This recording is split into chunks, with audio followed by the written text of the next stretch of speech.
Welcome everyone to Importance of Philosophy Part 6. As always, the information will be read mostly verbatim from the website importanceofphilosophy.com, which is copyrighted by Jeff Landor and Joseph Rollins, and the video was made by me with their permission. We begin today's video with the topic Reason is Absolute. Reason is man's tool of understanding. It is the method of identifying entities through one's senses.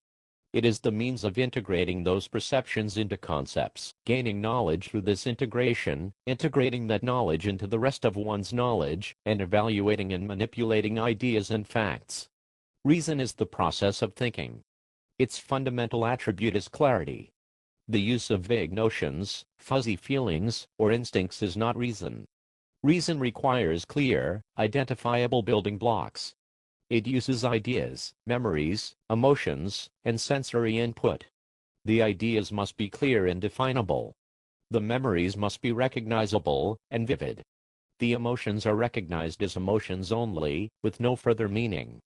The sensory input must be identified in order to be used. Reason is organized. It is systematic and purposeful.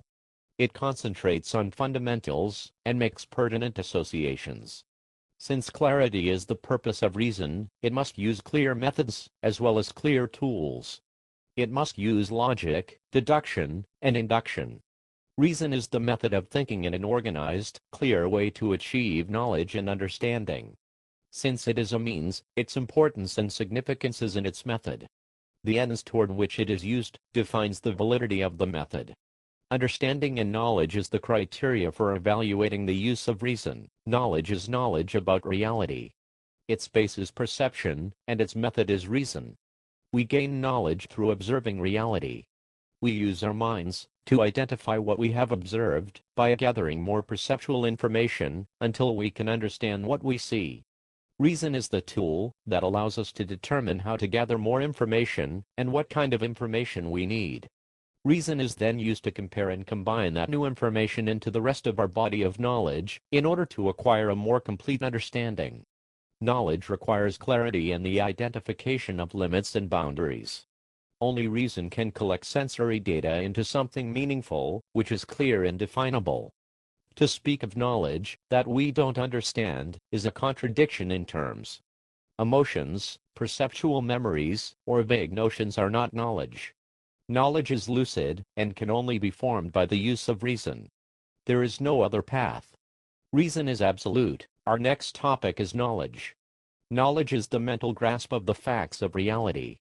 It is the awareness of the identity of particular aspects of reality. It is not just an awareness of reality, but an understanding of it. It is a successfully formed conclusion about some aspect of reality. An example of knowledge is the identification of the law of gravity. It is a characteristic of reality that is identified and understood. Knowledge is gained through a successful evaluation of one's perceptions. It is through the use of reason that man draws conclusions about the world. It is through objectivity that man identifies the validity of those conclusions. Knowledge is the clear, lucid information gained through the process of reason applied to reality. Our next topic will be the standard of evaluation. The concepts of true and false are dependent on an important idea, a standard of evaluation. Whenever a comparison is made, whenever an opinion is stated, whenever a judgment is made, there must be a standard of evaluation. The standard of evaluation is the criteria by which something is being compared. If someone says he is a better gambler than I am, the criteria is how well each person gambles, or more specifically, how much money each person makes while gambling. If someone says she is shorter than I am, height is the standard by which they are compared. It's impossible to make a comparison without some criteria. There can even be a combination of criteria. For instance, one might say Michael Jordan is the best basketball player. The standard could include a specific combination of traits or statistics, including points scored, championships won, and endorsements sold. It's not important which criteria and how they are combined, but only the fact that there must be some standard by which an evaluation can be made. When communicating to others, or trying to think clearly, it is important to make the standard or standards explicit. Since there can be various criteria or combinations of criteria, there can be confusion about what exactly is being compared. If I tell you that some car is the best available, you wouldn't know if I meant best performance per dollar, best performance total, best gas mileage, etc. Only by making the standard explicit can the statement be judged to be true or false. This is true for thoughts as well.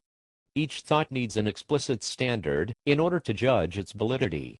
Our final topic for this video will be perception. Perception is the automatic integration of sensory stimulus.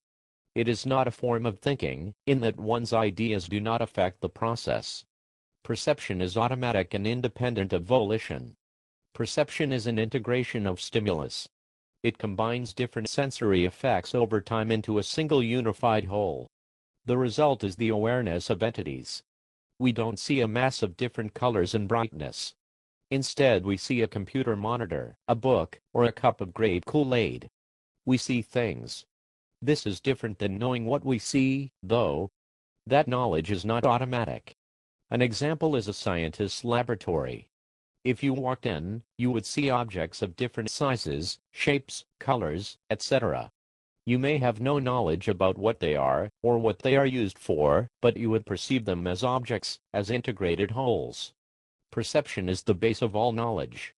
We acquire raw information about the world around us through perception. We can then take that information and integrate and try to understand it. All knowledge, though, is derived from this common root. What we perceive. It is our link to the outside world. There is never a question that what we perceive is accurate. The only question is whether we accurately interpret what we perceive. The way to do this is through reason. Thanks for watching. I hope you enjoyed the video. This is Lucas Clay saying goodbye for now.